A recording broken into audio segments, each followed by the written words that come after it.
For over half a century, humans have endeavored to make business a force for good. But is the movement working? Or is it time to explore a new path forward? Welcome to Less Talk, More Action.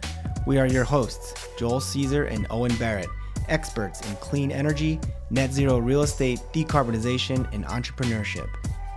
In each episode, we ask provocative questions and share stories from the front lines of sustainability with leaders in science, tech, and business taking real action to design a cleaner, better future. Thanks for joining the conversation. Now, let's get to work. Welcome to Less Talk, More Action podcast. My name is Joel Caesar, the world's undisputed voice building decarbonization. Joining me as always is Owen Barrett, the founder and CEO of America's fastest growing solar company. Today's guest, Austin Riesenberger, founder of Swerv, a company helping homes unlock better air and energy savings. I mean, that short blurb doesn't do it justice. What an amazing guy. I was going to call him a kid. That's not fair. But he's a young guy, built this company, an idea in college, tinkering in machine shops at Columbia, graduated, launched the company. He's already hiring people. He's deploying product. I mean, just awesome stuff. Everything we love here. Yeah, I think it was a great show. I think we need more people like Austin. I love meeting younger people that are not afraid to, I don't want to say follow their passion because it's so cliche. But I think it's more like get so frustrated with a problem that they can't do anything other than try and solve it. Yep. Great. It's great just point. Like, to me, it's the best kind of founder. Yeah, and it's inspiring to think there's young people out there like Austin, just doing everything we try to promote on the show. That's not complaining, not whining about problems his generation's gonna absorb. He's just creating products to solve them. Yep. That there are young kids doing other things than TikTok. Well, great stuff. But before we jump into everything with Austin, let's do a segment we're calling "How the Climate Movement Makes Our Life Worse." So it's kind of inspired by Austin in that his product, and I know he says it on the show, and he would argue and advocate, and I know because if you follow him, he speaks to this, that it's a climate solution. It's an energy saving solution. It should help solve climate change by reducing emissions and energy usage. That's all good, but it's more of an air quality, indoor health, human health product.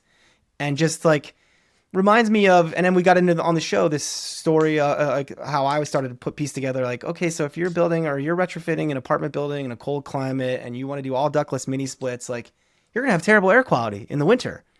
And it's just one of these ideas like, well, the climate nuts say, well, you got to electrify everything, even if it's in an old apartment building in Boston. And I don't care if there's people are suffering from indoor air quality. I'm sure they wouldn't say they don't care, but just like disregarding the other things they're making worse. And there's so many examples of this around the climate movement where the solution, the cure is worse than the disease even. There's an architect I know, and I won't name names, but we always talk about lighting and how there's so much more research coming out about how bad LEDs are for our brains and our circadian rhythm. Oh, really? And the blue light is actually just not good to learn and work in. And there's so much to be said about some of the older style light bulbs and how when they flicker, it connects our brain more to like flames and how that's actually better for how we think. And it's just, well, I mean, you and I both love LEDs and there's lots of opportunity to save money with them, but it's not a panacea. We shouldn't just put bright LEDs in every situation. But again, that's kind of what the climate movement has facilitated and pushed. So yeah, I don't know. Do you have any examples? Yeah, I mean, I think we've had a couple of people on the show where we talk about, what is it called? The spark gap problem. Gap, yeah. Yep. But so I think that, like, at large, you talked about electrifying everything. I think this is starting to finally change. But I think for a long time, people put sustainability ahead of like your checkbook, like the bottom line for a household.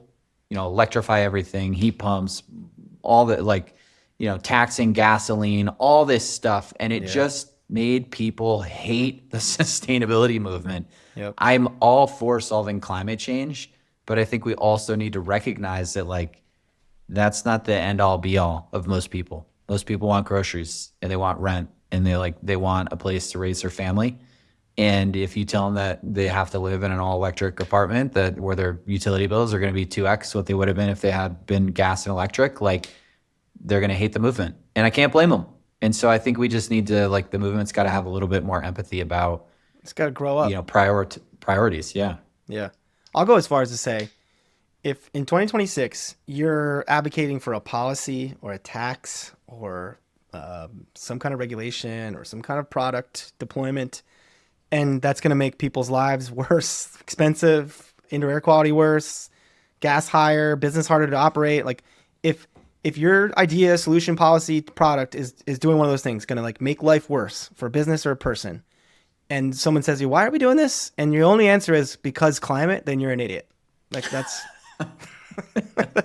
where I'm at. Like if your idea is like going to make everyone's life worse, and your only reason is because climate, you're an idiot. Yeah, I don't think you're wrong. I think you're going to upset a lot of people, but I don't think you're wrong.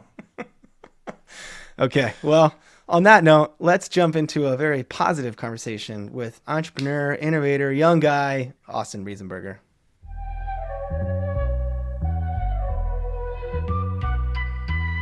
Joining us today is Austin Riesenberger, founder of Swerv, a company helping homes unlock better air and energy savings. Austin is an entrepreneur and former HVAC engineer who has focused his career on solving real-world challenges in the built environment. Through Swerv, he's working to bridge the gap between opening windows and $20,000 ventilation renovations. Known for his practical approach to innovation, Austin is part of a new generation of founders bringing fresh thinking to one of the world's most overlooked and common problems. So, Austin, welcome to Less Talk, More Action. Yeah, thank you so much for having me. Well, it's a great bio, great intro. We're excited to dive into everything you're working and building, but we start all our guests off with the same first question. Austin, how are you taking action to make the world a better place?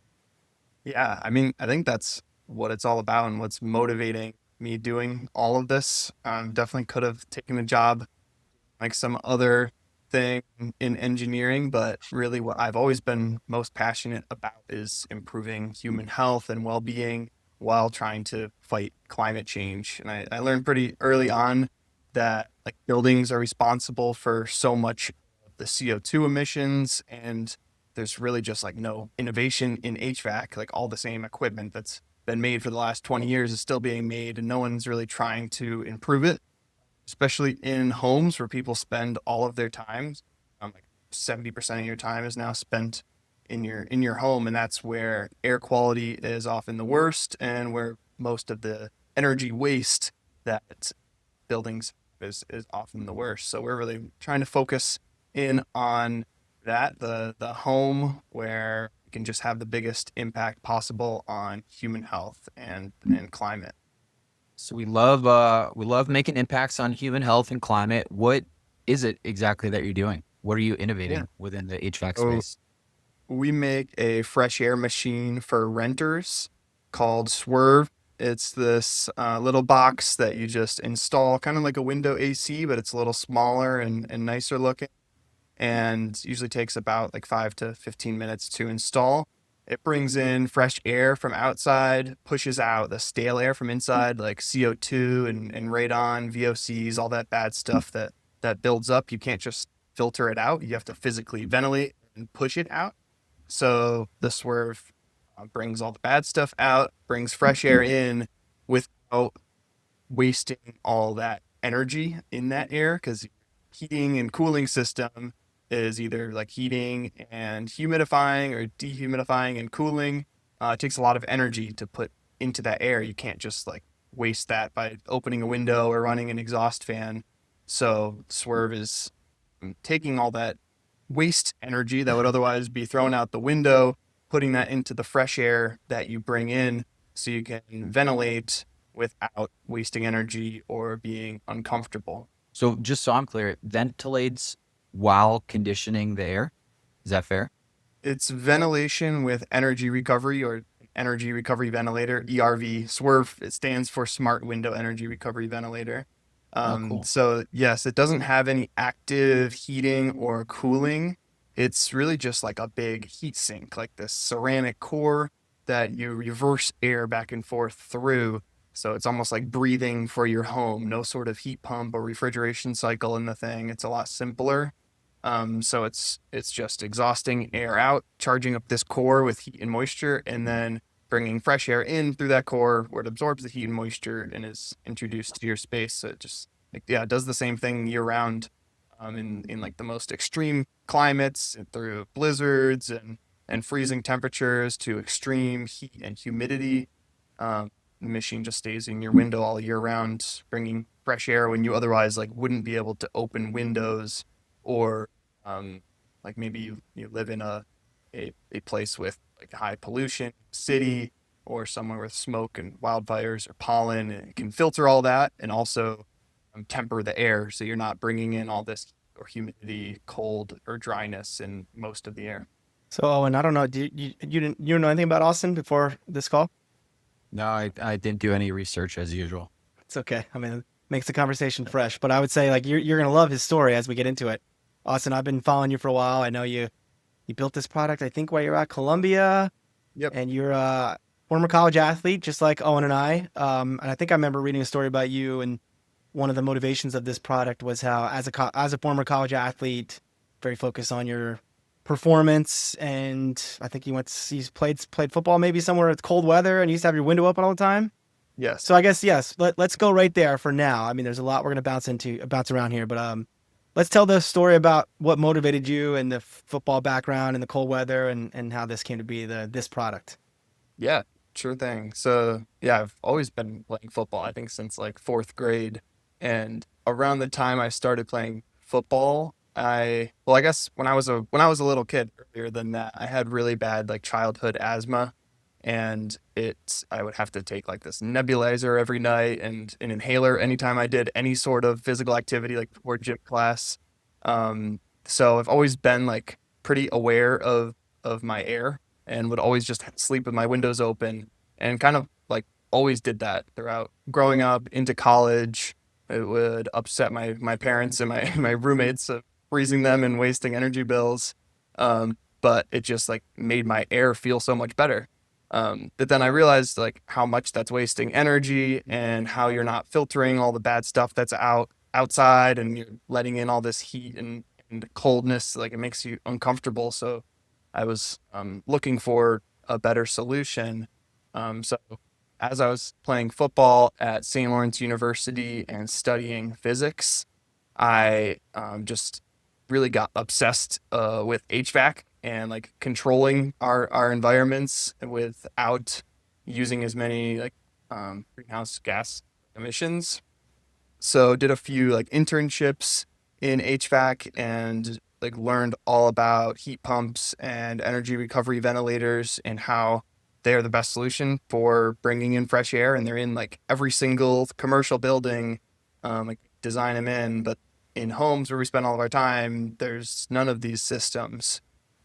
So kind of just got down the rabbit hole of like high CO2 and how that impacts like day-to-day sleep and energy levels, and like can make asthma a lot worse, and began trying to just make the smallest ERV that is as easy to install as possible, and like anyone can install, and it just like is really affordable, brings in fresh air without wasting all this energy. So I transferred to Columbia to study mechanical engineering after doing physics at St. Lawrence, and just like lived in the lab there, um, just like making it it was like my senior design project. I made into Swerv, and like recruited my two like smartest friends I knew there that are both working at SpaceX, and just like developed the product for about a year while I was still in school, and then kept decided to keep doing it after graduation, and yeah, slowly Yeah. but really hired a few employees, and now we're here with, I think, yeah, nearly 100 products out there in the world running. So it's Yeah. finally starting Oh, and to work out. you'll love his description here on his LinkedIn under the Columbia University. It says, lived in the machine shop, built electric car cooling systems, developed 3D printed metamaterials, and built a bunch of window ERVs and testing equipment. So as Owen sometimes gets pretty critical of young college graduates coming out with lack of skills, and I don't think you're one of them. No, yeah, yeah. I tip my hat to you. I mean, I think college is what you make it. I think you went the route of you had this particular problem you were trying to figure out a solution for, but I think a lot of kids don't have that. They don't have it for one reason or another, so they just kind of like sit in class and are told what to learn, and then they come out of school and they realize like what they learned has no who has no practical place like in the world, and they just spent 4 years learning something that they're never going to use. Yeah, definitely. When like a lot of like younger kids like at St. Lawrence and Columbia and other schools like reach out, and I think the biggest piece of advice that I give to them is to just do personal projects of things that interest you. Like that's what I did. Like one of my first HVAC projects was like this heating, cooling, ventilation, and like humidity control system for my shed to like raise crickets. Like it was just like before I had any experience in HVAC, I just like taught myself how to learn all this stuff that I was really passionate about and interested in. And then that's how I got my first internships. That's how I just like kept learning all this stuff that like looking back, it's what allows me to do this without all those skills and knowledge and that experience that I built just doing stuff that I was passionate about. And then like as I'm hiring new employees, that's like the main thing I look for now is just like, did you do personal projects for fun in your free time of like the same tasks that I'm looking for you to do at my company? And like, I think that's probably like the best thing you can do if you're in school looking for like hobbies and stuff. Just work on projects that you're passionate about. I mean, it's fun, and then you learn stuff, and then you can have a job doing something that you're happy doing every day, which is like a thing to do. No, yeah. I mean, Joel and I went to one of the top environmental science grad school programs in the country, I think. In the world. In the world. Okay. I'm selling myself short. Yeah. And the only reason I got my job out of grad school is because of a fellowship that I did where I learned actual skills, not just like how to read a book and write papers. But I got to ask, why were you raising crickets? It's for food. So Like Like you were crickets, eating crickets? making I the was flour. eating crickets. So yeah, feeding them to my family, my football team, my football coaches, my friends. So yeah, I guess a little more into that. I bought like 1,000 crickets on Amazon, made this enclosure, learned how to breed them, turned the 1,000 into like tens of thousands, and then grew those. You just feed them like food scraps. Yeah. They're like just straight protein and fiber and like really good nutrient. Like I think someday when we're running out of food supplies, like a lot more people will be eating crickets. It just like it makes sense with physics. It's like yeah, 1% of the food, energy, water, greenhouse emissions. It's like compared to beef or like Why don't you pig. think there's a protein powder made out of crickets? We There so is. at the grad school there is. There's Really? powder. Yeah, I know. they I make know people make flour too. cookies and stuff out of the You can flour. Yeah, yeah. bake it into cookies. But what I did is just like season it up and air fried them. That was good. Dude, It was just that's like disgusting. a salty snack. I commend your ability to just eat seasoned bugs. I'm with you on the environmental impact of it. Like this always made sense to me, but I don't think I could get over the form factor if it wasn't in a powder. Yeah, I think the flour is probably a lot better. I don't know if it like dissolves nicely into water like in some whey protein, but I don't know, maybe it's something someone's I got feel like they got to gotta make a movie about you, Austin. You're like this weird kid in Well, college playing football, feeding your teammates crickets. well, they're gonna, and I'm trying to get on the show so bad because I'm like I want to get let's transition to the product and we can get back to yes. Austin's TV show and movie. Um, I think you and I had an exchange under someone else's post maybe about you. It was about like ductless mini splits, and this is a combination because so now we're gonna transition to where Owen and I typically do, where we get someone like you who's got a cool product that can maybe help us in our own homes, and we're gonna start asking you for free It's stuff. not it's not both of us, Joel. It's you. Okay, Don't not the love free me. stuff, but like just seeing how your tech, your solution could fit in like Owen's building a new home in Utah, and that's got its Mhm. own challenges and opportunities and climate ramifications. And I'm in an older home in New York, which has its opportunities and challenges.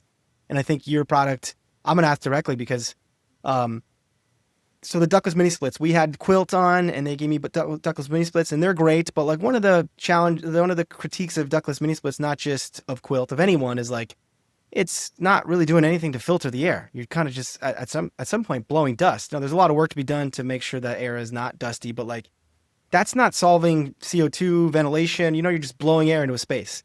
And so how do you combine a network of systems if you are going ductless mini split? And I guess I'm gonna I know you've done a lot of research on all things HVAC, so you're gonna answer a lot of these questions. But I have like in one my daughter's room right now, She's having some breathing issues, some mouth breathing issues, and apparently it's more common these days. And they're accrediting it to pollution and lack of ventilation in homes and maybe mold. So there's all these different things people are saying is causing it. But I'm doing everything I can now to think, okay, how do we address this in my daughter's bedroom? And there's plants and there's air purifiers. But like, I guess I'm asking you directly, like, what say you to your product coming in and helping with my daughter's issues in her bedroom here in my old New York house?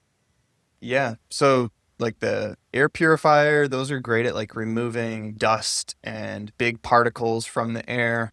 The mini splits, those are good at dehumidifying and cooling and sometimes heating. Um, and even like central air, it's good at that type of stuff too.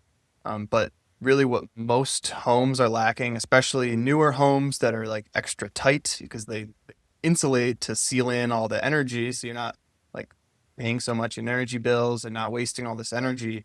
But as you seal up all the gaps and cracks, that gets rid of all the natural infiltration of all the air that would And otherwise not leak and not, in and and not, and not to interrupt you, that's actually it's an getting. interesting segue from the last guest that we had, which is this guy from Wythe Windows. He was a major passive house guy, and he's got Owen thinking about passive house and his windows for his house in Utah. So sorry to interrupt you, but it's like, yeah, that's a good segue from that guy to you saying, yeah, passive house is great, but there's probably some like air change things that are not happening when you design that way. Yeah, yeah. Passive house is awesome. Like you should seal up homes overall. It is great. But really the thing we're starting to see now with especially with air quality sensors being so common, like air things and all these different like lower cost air quality sensors, is you can see what's in your air. And when you have these tight energy efficient buildings, oftentimes they build up the harmful gases that you can't filter out, that you physically need to ventilate and move air between inside and outside to get rid of. So, like the CO2, the radon, the VOCs, like CO2, basically, it's like every time you're breathing out, you're filling up your room with with CO2, and it's like the best metric of your overall air. It can have a pretty big impact on sleep and just like stress levels, like well-being, like energy levels and brain fog, like, and literally makes you dumber when CO2 gets higher. And I notice it. Like now that I'm spoiled from having my Swerv in my window, if I ever go somewhere without one that's pretty tight, or if I close my windows in my bedroom to like test, I get headaches. My girlfriend gets headaches, and it just like feels stuffy and stale, and can definitely aggravate some like chronic health symptoms from asthma or allergies. So yeah, basically the Swerve is something like completely different, where it's different than a purifier, different than a heat pump, but it works really well alongside. It kind of complements it because it kind of allows you to ventilate as if you're opening the windows with a fan and a filter, bringing in fresh air, without bringing in like the heat and humidity that's going to just like hurt the mini split. If you have that running and cooling and dehumidifying, you can't just be letting in like hot, humid air. They're kind of fighting each other. So the Swerve allows you to ventilate and bring in fresh air without having the mini split like running overtime, wasting energy. So So if it's the summertime and you're cooling a room, let's say it's a ductless mini split or maybe a window unit, but it's blasting cold air into that room, and your unit's in the same room in a window. What's the recovery? So you're like, is there any cooling happening in your system? yeah, so since your mini split is making it cool and dry in that room, the Swerve is taking that cool, dry room or cool, dry air that's full of bad stuff like CO2, and it's ventilating that out. So physically pushing that air out.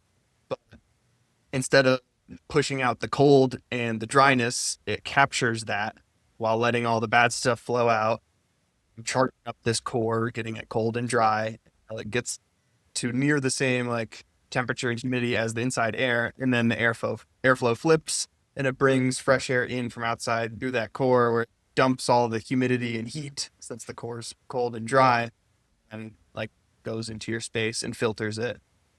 Is it So intelligent to where it's alternating between like intake and exhaust when it knows when it's reached the right air temperature?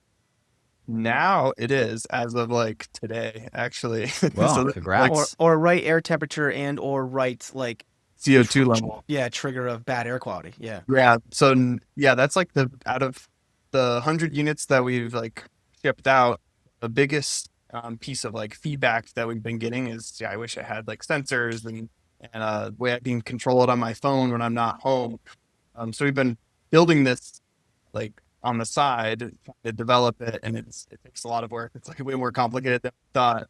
But now we're finally ready to start shipping some of these units with like sensors and the ability to connect via like Wi-Fi and like have over-the-air updates, so we can improve it over time and add these new features over time. So like, yeah, the goal is making an auto mode where it's measuring outside temperature, inside temperature, and CO2 levels inside just the fans and the reversal period based off like those conditions. So it's just optimizing your air quality, minimizing your energy consumption, and kind of running autonomously and adjusting in real time. So we've been super excited about that, and it's like it's finally starting to work in the lab, and we'll be shipping it to some of the early beta testers to give feedback on it and improve it. Do you guys have an occupancy sensor too? Like, yeah, we're building a house and we're going to have a couple guest rooms where you probably don't need it running all the time. But if there are guests there, then you'd want it to click on.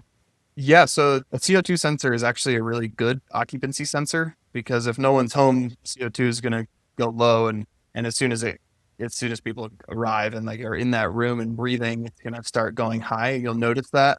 And I actually use that. Like I have the AirThings app, and I can connect to my sensor from anywhere. I can like see if my girlfriend's in the apartment or not based off like how high the CO2 levels are. And as soon as she leaves in the morning to go to work, you can see it just go right down. So yeah, CO2 sensors on their own are a great occupancy sensor. Cool. So if someone if you're home, you design a home and you're all ductless mini split, or you build an apartment building or you retrofit an apartment building and it's all ductless mini split. The only way you're getting air changes in a system like that is through leaks and cracks in the walls and the floors, like Yeah. unintended. Yes. Yeah. And it's usually through like the grossest parts in your house, like under your sink and like through basements and like in through, yeah, gross gaps and cracks in your home, or open windows, or like if you run the exhaust fan in your bathroom, then it'll kind of pull in extra air through gaps and cracks. If you're lucky enough So to have, we've that, had on the show a bunch of heat pump people, a bunch of cool products, cool companies, lots of different angles trying to solve different nuances of why it's hard to get heat pumps installed, whether it's cost, whether it's insulation, whether it's window, whether it's centralized. But yeah, I'm just like I've never thought of it this completely during this conversation to think like if you're all these people that are crazy about climate, which again we are here, we want to solve climate change, but like just some of these folks who are dead set on electrification in every market, even when it kind of doesn't make sense based on current technology or current gas prices or electricity prices. It's like, so if you're in a cold climate and you want a fully electrified building and you're going to use ductless mini splits to do it, I mean, that's gotta, is it not, am I jumping too far to say that's pretty terrible air quality is going to result? Like, why are we allowing that to happen? so I mean, in many new buildings now, they do have central energy recovery ventilators. They are easier to put in like as you're building the home, to put in one of these in your attic. They typically cost like 8 to 15 grand extra, sometimes a little less if you can. But if you're like installing them as you're building the home, but they get way more expensive to retrofit. So like if you're uh, like for Why? Why? big Because most you need existing like a home, duct, you need connection to every room to be pulling that air into some yeah, place. so you Yeah. need to like route extra duct work. You need to cut holes through walls and into ducts and like add this whole new HVAC system. And it often means just like tearing open walls, adding duct work, and like, yeah, patching it all back up with these huge boxes, this massive piece of equipment, where in reality, usually you just need like a little extra fresh air in your bedroom, or like where you spend the most time, or in your living room. So the Swerve, you can kind of just like put it anywhere. So yeah, in a lot of the newer buildings now, like it's kind of like mandated by code to have ERVs. But usually they're undersized and like not set up properly. Like even there's a lot of customers that reach out because they have an ERV and that's how they heard about them. but like their CO2 is still high because it's not really serving their bedroom as much as they need, and that's where like you need the most fresh air, especially at night. So if I'm building a new house in Utah, should I go for the centralized ERV or for your guys' solution? Like, I what would would you do? say I would ask the contractor if they couldn't do a central ERV like a Brone or a Panasonic, and then measure CO2 levels, see how they are. If they're above like 1,200 parts per million when you're sleeping at night, then maybe check out a Swerve, and it can be like an extra addition add on there. But Like you're Kind of Owen, sounds like I you're should just go Swerve. but you're Like, building why? and your current mod, like you would be building ducted HVAC, right? That's the Yeah. current perspective. So if yeah, he's already got his design already has ductwork coming in every room.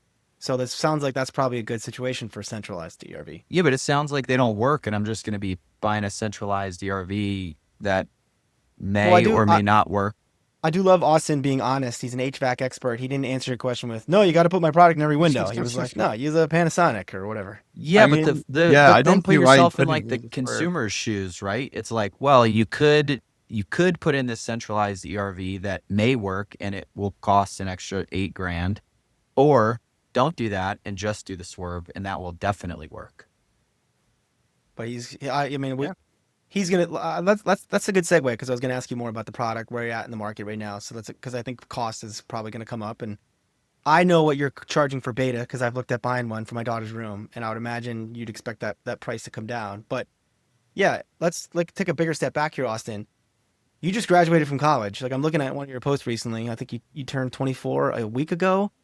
And you guys start following him. He's a great follow on LinkedIn. He's got this great Steve Jobs quote about what he says. Steve Jobs once said, "You can't connect the dots looking forward. You can only connect them looking backwards. So you have to trust the dots will somehow connect in your future." A message I think you've said about entrepreneurship Yeah. before, Owen. But then, so Austin, yeah, you graduated college a year ago, and then you just launched Swerve. So like, let's first part of the question: how's it all going? Running a company after you graduated college? And like, yeah, what's the vision? What are you thinking it's going to be new build single family? Is it retrofit? You don't know yet. You're just wanting to build a cool product and you're kind of responding to the market. Tell us Yeah, all I about mean, the entrepreneurial journey right now. yeah. I mean, so far it's been quite the learning curve. At the beginning, it was just me doing like everything. I had Kip Bradford, who like invented the window heat pump gradient and like co-founded that company, and he's kind of been next to me, guiding The me along the since gradient, the guys graduating. that do the the heat pump thing. Yeah, Yeah, yeah. we had Vince. Vince was on. Oh, nice. Yeah, Vince was Kip's co-founder as they founded the Okay. company. Okay, cool. But yeah, Kip has been awesome at just like helping us not mess up, take the smartest path and the fastest path to where we want to go.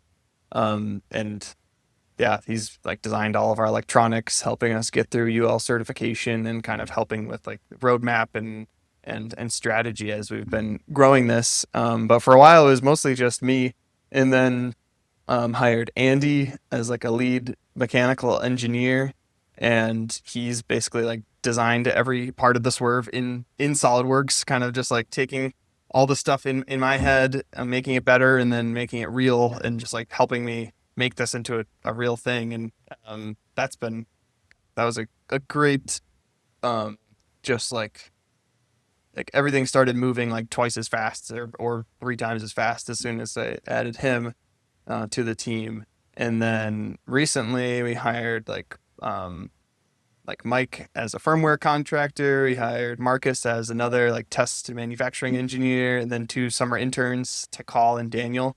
So now it's like a proper full engineering team. So it's like a whole different And did you get some a whole funding to different help you with game. all this hiring? Like, where's Yeah, the so I raised like 250,000 from like angel investors and just like mostly CEOs of like adjacent companies that just like saw the need for it. Didn't raise any like VC or anything. And then mostly just bootstrapped. Beginning it was just like not paying myself and putting all my money that I had saved, like through working landscaping and working in the machine shop to start it. And yeah, it's a big difference between like doing every single task yourself to then like having a team of like 7 people that you're making sure everyone's like doing the right thing at the right time. it's a whole different game, and it's been like awesome to learn. Also, like right when I kind of started doing it full time, I also realized that I had ADHD, and maybe like everyone else in my life kind of saw it and I didn't really realize until then. But I think after figuring that out and like learning how my brain actually works, that definitely like helped so much. Just like because ADHD like can be a superpower, but it can also just like make you do like nothing. Like you just have like your brain's working so much that it just like does nothing actually Yeah, you're useful. paralyzed. Yeah. Yeah, so it's that's been definitely a learning curve too as we add more employees and there's more stuff going on. And like one of the hardest things is just like figuring out what to actually focus on, because there's so many different things we can do, and like infinite paths to get where I want to be. Like eventually I want this to be like a Dyson, like a huge company innovating like in many different products, all like in the home with this like central mission of improving health and well-being while reducing energy emissions. Mm. So like there's so many other machines, like there's a million different products that we want to make right now, saying super focused on the window ERV in this particular version. But there'll be like many other types of window ERVs, many other types of like HVAC equipment that it improves your air, that we eventually want to get into once this starts to take off a little bit more. I definitely commend you on staying focused. I think the way that you build a successful company is you stay focused. But I am curious, like, what's the next thing that you're most excited about right now that maybe you're not going to do, but like you're most curious about? I'm definitely interested in making like a smaller, more affordable air quality sensor, because I think that's like the first step is like measuring your air. And we've been like prototyping some, and we're kind of including a little one in the Swerv now. And that might eventually be its own like standalone little sensor. That would just be like way smaller and way simpler and more affordable than other options. I like the idea of like an all-in-one like window heat pump ERV. And we've like been talking with a lot of different heat I was pump thinking, I was manufacturers. thinking the same thing as you mentioned the gradient connection. I'm like, why Yeah. isn't this guy Kip just putting this tech right into the Yeah. same unit? Yeah, it's just Yeah. hard. It's hard enough to make a window heat pump. It's hard enough to make a window ERV. They kind of need to be developed a little bit more independently before they get combined into one. Um, yeah, but yeah, eventually it'll be a thing. It'll be an all-in-one product for sure. So yeah, that's really exciting. We need like better. There's so many different things like I don't want to share too many secrets of like the Yeah. next steps, but yeah, there's like 5 different like devices that are just on my mind that would probably come before the window heat pump ERV combination. That might be like the sixth thing. We Joel, get it. I'm curious, like with social media companies knowing everything about you, I'm curious if you get these ads being a parent, but do you ever see these things on Facebook or Instagram where it's like a first responder, like a firsthand story of a first responder going to a house where there was a CO2 leak and it like killed Or everybody in the carbon sleep? monoxide. Or CO. Yeah, carbon Yeah, monoxide. Yeah. and then it's just an ad for a like an air monitor with a little that Yep. thing gets me every time. I'm like, oh man, I gotta buy one of these. If you guys ran those ads, I would fucking buy your thing in For a sure. second, because I'm like, oh, I'm just gonna buy this little thing that I plug in the wall that like alerts me when the air is shitty, but it doesn't necessarily do anything. It just like tells me to get out of my house. But you guys are actually building like the solution with the alert, which I find like a way better alternative. So Yeah, I don't know. value I'd take a proposition. Yeah. yeah, exactly. I mean, since I've learned of Austin and seen what I think this product is supposed to do, I've been trying to convince my wife. I'm like, oh, they're gonna have this kid Austin on the podcast, and you're gonna. I'm telling my wife this, like, you're gonna listen to it, and you're gonna be inspired that we can buy one of these things, because it's amazing. Like we talk about this a lot on the show, Austin, how Owen and I and our evolution of our careers, and at certain points, I was the most like, we're going to solve climate change come hell or high water. If it sacrifices indoor air quality, if it sacrifices water, if it sacrifices, well, it didn't matter to me. I was like, that's the problem we need to solve. But like you get older and you start to realize, okay, there's a lot of things we could be solving, and climate change is important. But yeah, we're not going to be able to solve climate change if people are getting sick in their homes all the time. Yeah. And like, I, as a parent, can't deal with like my daughter and doctors telling me certain health issues she has are because the air quality in her home. Like, it just, parents can't live with this stuff. So all that to be said, it's like I can see why you're able to raise money, and a lot of your story is the kind of founders people want to back. But yeah, I just want to say it's cool to meet you. We appreciate you being on the show. We're gonna be rooting for you. This is awesome stuff. So before I Wait, get to last question before you wrap up, yeah, no, Joel. you go ahead. Can you buy this, or are you just in beta mode right now? Like, can consumers go online and can I buy a bunch for my 46 windows that I just realized I need to build on this house? I'm probably not going to get 46 of them, but Yes, you can buy one right now. Actually, it's not open to anyone. We're kind of making it a little bit difficult right now because there's just like thousands of people that want one, and we can only make so many every day. That's a So tough problem to have, huh? yeah, no, it's a great puff. So you can like fill out a form on our website to like the beta form there, and then you'll get a link in your email to another form where you take a picture of your window and like answer some more annoying questions for us. And then out of that list, we send like a link to buy one. Right now it's limited to just like one per customer, so we can just get as much feedback as possible from all different people and like fit it in as many different types of windows all over the US as much as we can to really just try to improve it as much as we can, figure out if there's really any issues before we have to like lock the design for certification and like scaling up manufacturing where we invest in all these molds and it's really expensive. And after that, we can't really make design changes. Like right now I'm in this conference room, but right next to me is like our whole like manufacturing, like a machine shop. And then all of our manufacturing line right there with all of our desks and our engineers working hard.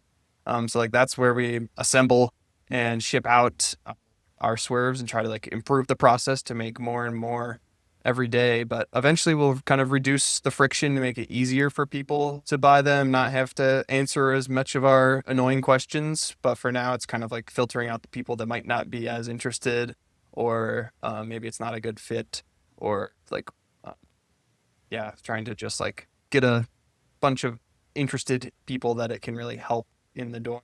Well, the host of Let's Talk More Action hopefully can get on the beta list. I think I already am. Sure. But, you yeah. see how it's just host? It's not hosts. I This said is hosts. Joel's. I This said is two. Joel's. I'm going to advocate for you to be on the list too. Austin already got me on the list. I should send an email soon. I've been procrastinating sending out an email because we've just been building these and trying to make it better. You're not procrastinating. You're busy building stuff. Don't worry Yeah. about it. Yeah. Well, Austin, again, it's been great. We're gonna hopefully have you back. We'll be following your story and we'll promote as much as we can. But let's wrap up. We always finish our guests with the same question, and I think this is right in your wheelhouse as a young entrepreneur who must be optimistic. But look, in a world of environmentalism and climate, too many people focus on negativity and the bad stories of the day. But we like to end on positive notes. So, Austin, what gives you hope for the future? Yeah. I think what gives me hope is just how many people are interested in making the world a better place. Like there's lots of problems that are in the world right now, like a lot related to climate change, but just with how many people, like how many young kids are just passionate about it, and going into fields like HVAC and renewable energy. Like there's definitely hope if all these people are working towards it. So it's definitely really positive.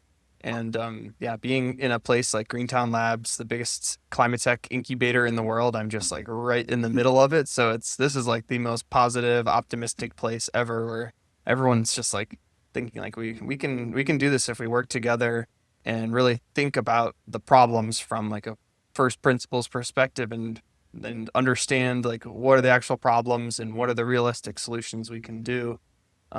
It's just Where's Greentown Labs? Where are you guys based? It's right outside of Boston in Somerville. It's have to if bring you're ever in Boston, please come by, visit I was our gonna say lab. we're gonna have to do a Let's Talk More Action show from Greentown Labs. Sounds like a cool place. That would be awesome. Yeah, I mean there's a window heat pump company, there's a bunch of other HVAC companies, air quality sensors, and like every single company is doing something that can reduce emissions. So it's mostly all hardware too. It's not much software stuff. A lot of innovation up there. We had the guy from what was it, Reservoir, heat pump Yeah. water heater, also at Boston up there. So yeah, lots Yeah. of cool stuff. He's nearby. I'm actually going to check out their place tomorrow. Yeah. So tell him you're on the show and we said hello. Yeah, will do. All right, well let's wrap it up. Well, what can we plug? People listening, they want to follow you on LinkedIn. I already said you're a great follow. What about the website? How do they learn more? Yeah, if you want to follow along on LinkedIn, I try to post there like every week or every other week. And you can also starting to post more on like Instagram and like videos and stuff. But then if you're interested in beta testing, you can go to swervair.com and apply to beta there. That's SWERV air. There's no second E at the end of Swerve. And yeah, I think That's that's a great name, by the way. Love the branding. thank you. Thank you.